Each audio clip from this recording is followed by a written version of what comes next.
Clean water is one of the most important places for humans and non-humans, a place providing us drinking water, food, energy, and scenery. As citizens, it is our job to protect these bodies of water. Helping prevent water pollution helps our health, fish, wildlife, and the recreation economy. Through research and interviews, it is evident that the relationship between humans and non-humans causes water pollution. Unruly Edges, Mushrooms as Companion Species, is an essay by Donna Haraway that explores the concept of mushrooms as companion species. We looked into the symbiotic relationships between multi-species in oceans and how they play a vital role in the ecosystem, similar to how mushrooms do on land. Guest speaker Raga Sigurðardóttir taught us about human ecodynamics, which is the study of the human condition as it affects and is affected by the natural world, focused on processes reflecting stability, resilience, and change. We reflect upon the ecosystem services, relation between human, non-humans, and climate change in Maine as we look into water pollution. Maine's beautiful fall colors, Acadia, Kennebunkport, and other vacation spots are attractions that people adore. Tourism plays a role in climate change in Maine, which is explored in the documentary Dreamland as well. For example, transportation emissions, energy consumption used for tourist sites, land use change, and waste production are all examples of how tourism increases water pollution. The Androscoggin was and still is a vital aspect of Native American communities, such as the Abenaki, or the Dawnland people, who moved up the Androscoggin Valley after the glaciers retreated over 12,000 years ago. They used the river to fish salmon, brook trout, alewives, shad, and also trap beavers and otters. They would site fishing camps and their homes near the base of the falls where fish collected as they made their way upstream. The Androscoggin was a great water road to the Abenaki, both in summer and winter. During the colder months, the smooth ice on the river made travel up and down the valley much easier than over well-worn trails along the waterway. These traditions are still used today by Abenaki people. However, pollution, climate change, and colonialism have heavily impacted these communities because there has been a decrease in fish population, which affects their economy and their daily lives. Why should we look into this? After reading The Emergence of Multi-Species Ethnography by Eben S. Kirksey, we are inspired to explore anthropogenic climate change since it is a large disruption of the natural world and its ecosystems by human interactions, which results in climate change. By studying the multi-species ethnography, it can help us understand the relationship between humans and non-humans. Furthermore, how to develop more effective, safer ways to approach our climate change crisis. After reading Alien Ocean by Stefan Helmrich, we saw the efficiency of storytelling and interviews and are using these ethnographic methods to look more into the relationship between humans and bodies of water in Maine. We will now pass it on to Maggie, who interviewed a group of people to explore different perspectives and stories.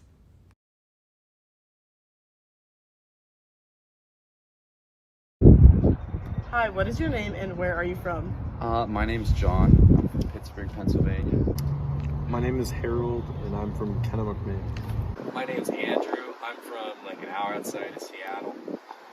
Hi, my name is Ulysses, and I'm from Portland, Oregon. My name is Daisy. I'm from Homer, Alaska.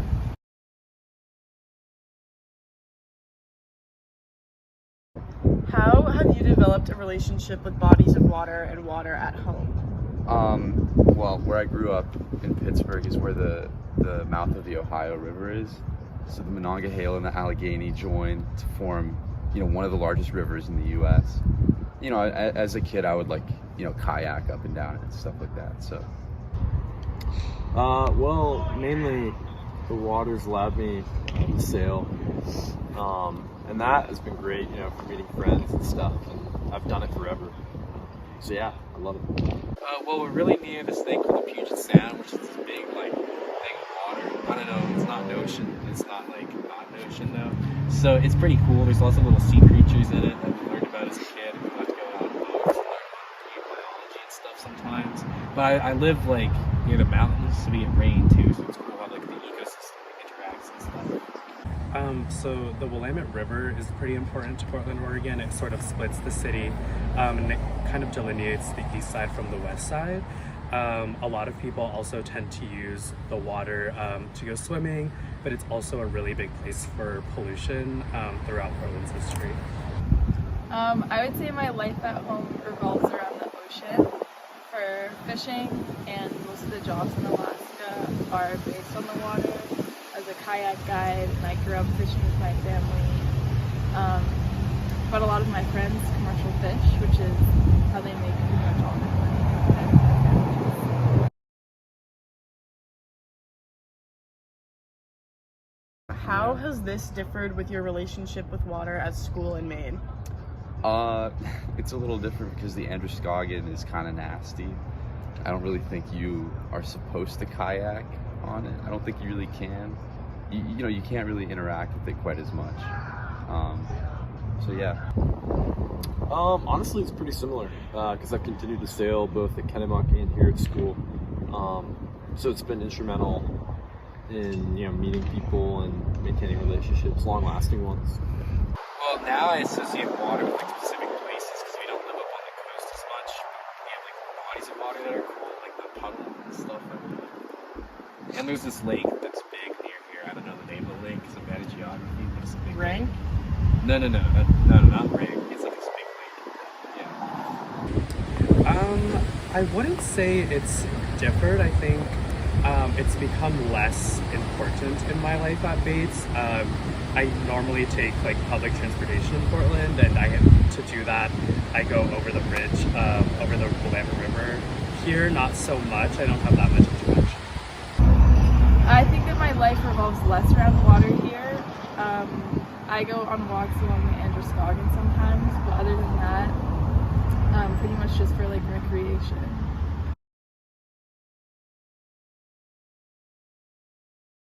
So you'd say pollution's played quite an effect on your relationship?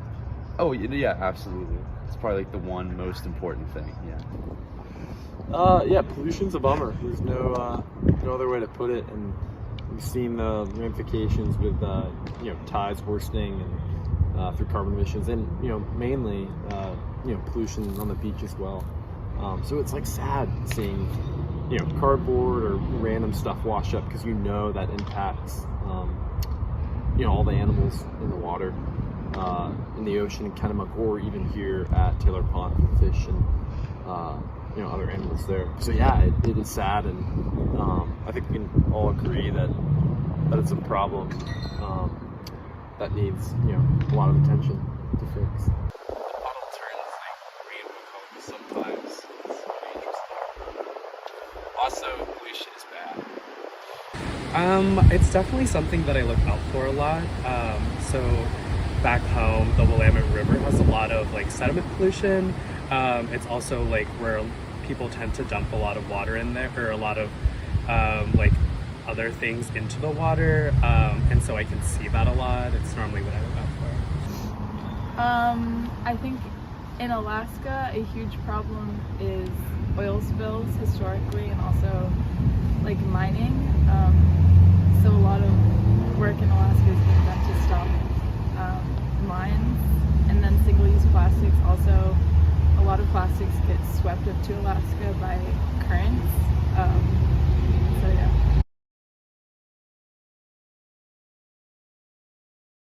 How do you think we can start to solve these issues of pollution in our bodies of water?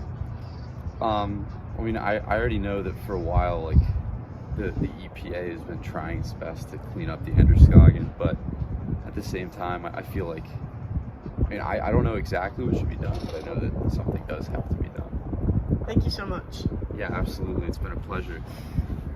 I think it just starts with one, accepting and realizing that there is change that needs to be made. And then I think secondly, devoting like time and resources and money towards collecting and properly getting rid of the trash and stuff that washes up on the beach or the shore at Taylor Pond and the ocean too. So yeah, I think it's like an acknowledgement one, and then like effort, and people being conscientious of their trash. Thank you so much. It's been a pleasure. Well, I think the key is probably like small-scale communal action, because like the government is extraordinarily inefficient and bad. They all suck. So I think that like even though we should try to make change on a larger scale, it happens so infrequently. Like the last like major environmental act was passed in like the 1940s, clean air and water. and there hasn't been anything since. So I think we have to like center like communities and start to plan communities, especially as we have more people like around like more sort of eco-friendly ideas and stuff, and also like just have a big culturally like mindset shift in terms of our relationship with the environment and like viewing ourselves as part of it rather than like it is just like a resource that we use. So, yeah. Awesome. Thank you so much. We definitely need good waste management systems, being really conscious about where stormwater is going, what are we doing with the water that we already have, and learning campaigns. Thank you so much. Thank you. Definitely education, but also I think like accessible alternatives to single-use plastics, more awareness on like the effects of these huge oil drilling projects and mines that are being proposed by large multinational corporations. Awesome. Thank you so much. Thank you.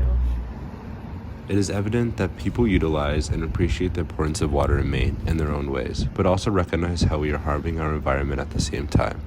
Whether it is chemicals or bacteria in our rivers, to plastics and trash lining up our shorelines, action needs to be taken to clean and preserve our ecosystems.